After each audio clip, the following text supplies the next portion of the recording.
In your opinion, when you look at a river like this, what do you see? Well, if you don't see anything but water and a lot of ordinary stones, you should know that in the eyes of a professional prospector, this river is a great opportunity to find precious stones of the highest value. Now you might be wondering, but how does a prospector find these stones? Well, the answer is easier than it seems, because in this video you'll see how it is possible to find gems in rivers. That's right, especially if you live near a river or if you like to go for walks in nature near the water's edge. These places are usually full of small stones and minerals, and it's in these places, among the ordinary stones, that you can find precious gems disguised as ordinary stones. So it's best to keep an eye out. What's more, this is not only true for rivers. Some gems can appear on some beaches or in dry river areas that haven't had water for a long time. And if you think about it, the image of prospectors is directly associated with rivers, where they seem to be looking for something valuable. But why is there this idea of prospectors looking for gems in the river? Can't they find gems somewhere else? Well, this reference exists for two reasons. Firstly, there is a certain ease in looking for precious stones and metals in these environments. And secondly, these precious metals and gems can be found in any river, meaning that you can only find out if there are valuable minerals if you go there to look. So let us know in the comments if you've seen any of the stones I'm about to show you in any river you've been to. But what precious stones can you find in rivers? Well, to put it bluntly, the good news is that you can find almost all of the 150 mineral gemstones that have already been cataloged. So it's good to know what these rough minerals look like in nature. Normally, most stones found in rivers have very similar characteristics, such as this semi-rounded appearance with semi-polished edges.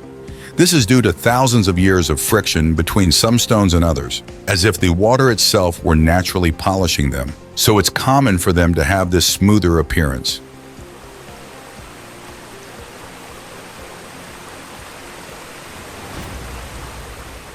The most common stones in all the world's rivers are quartz and stones in the quartz family. They can come in a variety of colors and shades, and in most cases are full of inclusions and have no commercial value. But among these quartzes, you can find gem-quality quartzes, such as rolled crystals that are transparent, like smoky quartz, green quartz, blue quartz, rose quartz, dendritic quartz, and hematite quartz. Keep in mind that these stones can be somewhat rounded and worn from friction, and may even go unnoticed at a quick glance. So if you like to pick up small stones, keep an eye out. In addition to these stones, you can find other stones that are also in the quartz family, such as jaspers of various types and colors, which are nothing more or less than petrified wood, as well as the beautiful orange-red agates that we talked about in the previous video.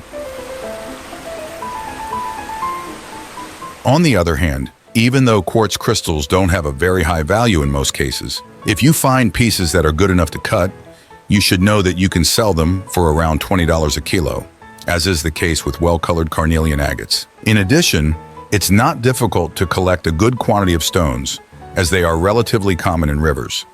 If a stone is clean and crystal clear inside, it can be cut and valued at about 10 times more, like a smoky crystal, for example. Another type of gemstone found in rivers is topaz. They are usually transparent, slightly bluish or yellowish, and can have a transparent frosted crystal appearance due to the wear and tear caused by time. It can look similar to quartz crystal in some cases, but the difference is that topaz is much heavier and also much harder than quartz, which means that if you rub one stone against another, a topaz will not be scratched by an ordinary quartz stone. And if it's broken in a corner, it will show much more brilliance than a quartz crystal. When in doubt, try holding two stones of similar size and comparing their weight with a stone you already know is quartz. If you're still in doubt, use the simple relative density test that we show you how to perform using ordinary precision scales in our ebook available at the link below. Since topaz is heavier than quartz because it has a higher density, the density of quartz is about 2.6, while topaz can average 3.5. But how much can a topaz stone be worth? This depends on the quality of the stone, but normally topaz stones can be sold for an average of $20 to $25 per kilo. If the topaz stones that you've found are bluer in color and of a higher quality, they can go for more than $200 per kilo. Cut topaz stones are very beautiful and highly prized as jewelry. Now take a look at this little stone. Garnet is the name of this precious stone that can be found quite easily in rivers. Garnets can be found in all colors, but the most common is red, which usually has a burgundy hue. In some places it is also called Cape Ruby, but despite this nickname, it is not a ruby. The garnet forms in nature as a crystalline dodecahedron figure, almost rounded, so it's common to find river garnets with almost rounded shapes. Rolled river garnets can have a grayish color or sometimes a brownish color, even a bright red. These stones are quite heavy for their size. If you find one, it will be hard to mistake it because the difference between a garnet and most other stones is very large. The value of garnets increases according to the intensity of the red and whether it is more translucent on the inside. If you are lucky enough to find a pure translucent garnet, you can be sure that once cut, the market value of this gem can exceed $40 per gram. Sapphires are also stones that can be found in rivers, including dried-up rivers that have been dry for thousands of years. These stones can come in any shade or color. When a sapphire has a red or purple color, it is called a ruby. In other words, rubies and sapphires are actually the same stone, known in scientific circles as corundum, but we call the red stones rubies and all the other sapphires regardless of their color. These stones have a hardness of 9 on the Mohs scale and are second only to diamonds in hardness. Sapphires and rubies are not as common as other stones in rivers. What may have happened is that some of these stones have become detached from the original rocks over the years. And because they are heavier stones, they may end up in lower places like the riverbed. The best places to look for these gemstones are in Sri Lanka, Myanmar, and India, where they are of impressive quality. But even there, lesser quality stones, like those found here in the United States, can cost upwards of $800 a kilo. And clean stones, like those found in Sri Lanka, can fetch more than $20,000 a gram. I know it can be cool to find all these precious stones. But what about diamonds? Do you have a chance of finding diamonds in the rivers near you? Well, in case you didn't know, the answer is yes. And just out of curiosity, you should know that it's much easier to find a diamond worth millions of dollars than it is to win the lottery. In that case, you might be thinking, I'm going to the first river I can find to look for diamonds. But calm down, my young prospector. I've heard it's possible, after all. Who's to say today isn't your lucky day? But it's not that easy. Diamonds worth millions of dollars are very rare. That's because diamonds are formed in the center of the earth, where it's hot and there's enough pressure to crystallize the carbon.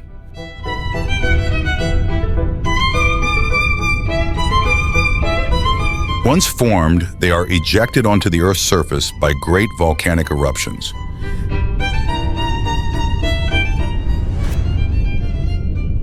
They are then carried by the action of time until they reach the riverbed, where they can travel long distances and end up on the beach. To give you an idea, some miners can spend several years in some rivers to find a single diamond valuable enough to change someone's financial life. So there's nothing to stop you from getting lucky and finding a diamond by chance. Imagine the following situation. You and your friends are strolling along the banks of a river on a summer morning, the sun's rays reflecting off the water's surface. But somewhere in the middle of the banks, you notice a glittering sparkle. Captivated by the light, you approach and pick up what appears to be a transparent crystal. Stunned by the beauty of the stone, you realize that you are holding a possible diamond. You show everyone your incredible find, but on your way home, you drop the stone on the ground and lose it forever. You even go back with your friends to look for it, but to no avail. Well, this story is true, and it happened to a subscriber of our channel during a summer trip. To this day, we're not sure if the stone in question was actually a diamond. But what if it was? It would probably be worth a lot of money. Now imagine if this happened to you, what would you do? So pay attention, because from now on, every stream you come across is going to be an opportunity to find gems. Especially when you go on vacation, bathe in the river in the middle of nature and come across those thousands of colored, matte, and opaque stones that end up accumulating on the banks and riverbeds. But did you know that if you look closely, you can find precious stones mixed in with this gravel? That's right, if you've ever wondered. Can I find something of value here? The answer is yes. Of course, it depends on the region you're looking in, but in general, there is a chance of finding gems in rivers. From semi-precious stones, which you can polish for a few dollars, to precious stones, which can bring you good money in their raw state due to their rarity.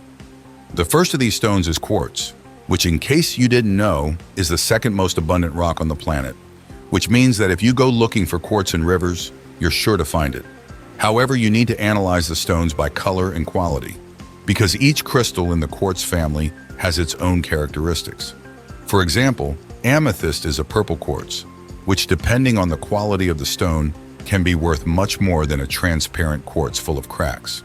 You're bound to find quartz crystals that have been worn down by friction with other stones. This is why the stones have rounded edges, as they roll for miles down the river until they are worn down enough to have that rounded shape. And if you're lucky, you can find quality quartz with a good color to cut. You'll also find agates and topazes in this shape. Also, you have to be careful because usually in rivers and waterfalls, if there's industrial glass waste somewhere in the river, you should be wary of colored stones, especially if they're green or blue. A lot of lay people get confused because the same process that leaves quartz with rounded edges ends up leaving pieces of glass rounded as well. And with glass, this process happens much faster because while quartz has a hardness of 7 on the Mohs scale, glass has a hardness of 5 to 6 on the Mohs scale. For example, this piece that is now appearing on your screen is industrial glass.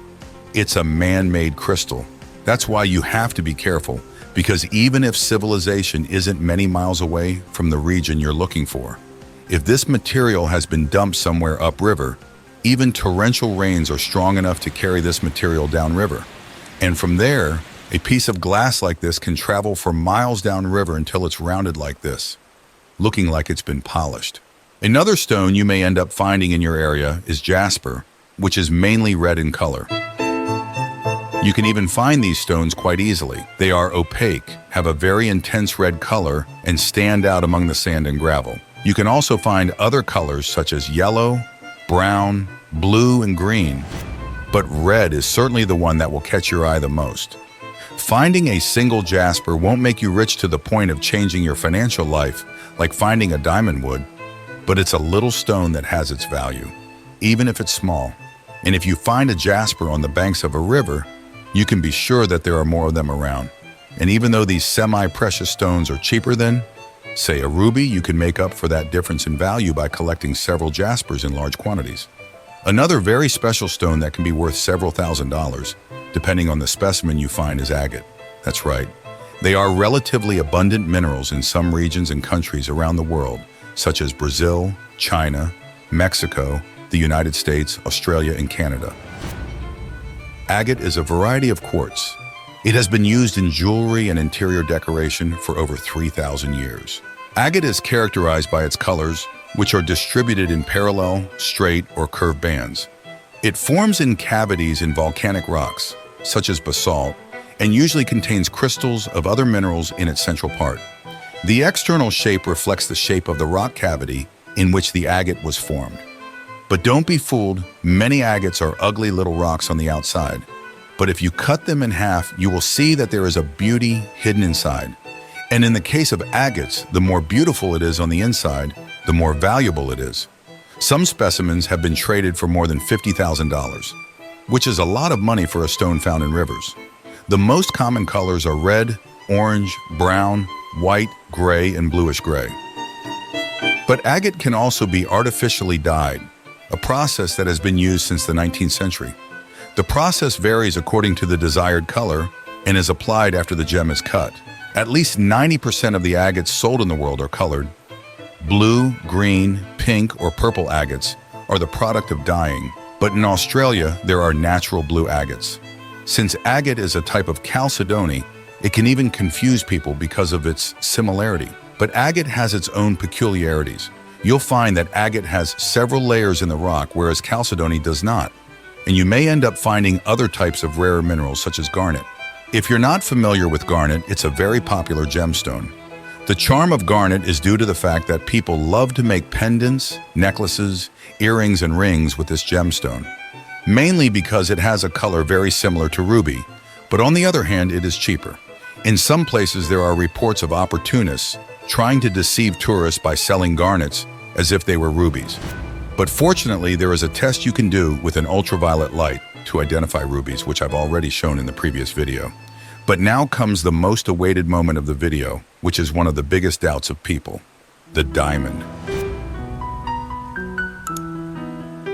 Yes, diamonds can be found in many rivers and waterfalls here in the United States and in other countries around the world. Of course, it depends on where you're looking, because diamonds can also be found on the surface of the earth in three main deposits. The first is kimberlite, which is lava ejected from the Earth's surface during volcanic eruptions. This lava forms in the Earth's mantle and eventually brings the diamonds formed in that region to the surface. Often, these kimberlite rocks are exposed and end up releasing the diamonds they contain into the flow of rivers. This process takes a long time, but it happens.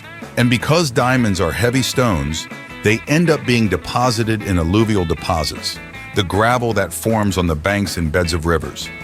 That's why you'll always see prospectors sifting through river gravel when they're looking for diamonds.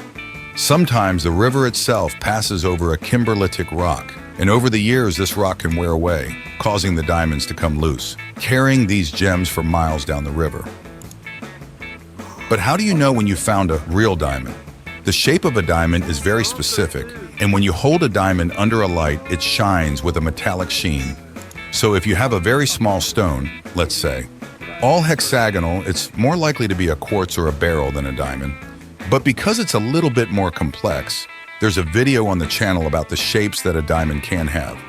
But it doesn't end there, because if you need help identifying the stones you have found in nature, but you don't have access to an experienced prospector or gemologist in your area, know that you can identify these stones yourself from the comfort of your own home. Just access our gemology ebook for beginners by clicking on the first link in the description.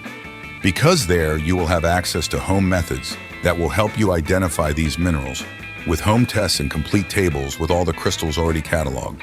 However, before you start your search for gemstones, you should never start looking for them directly.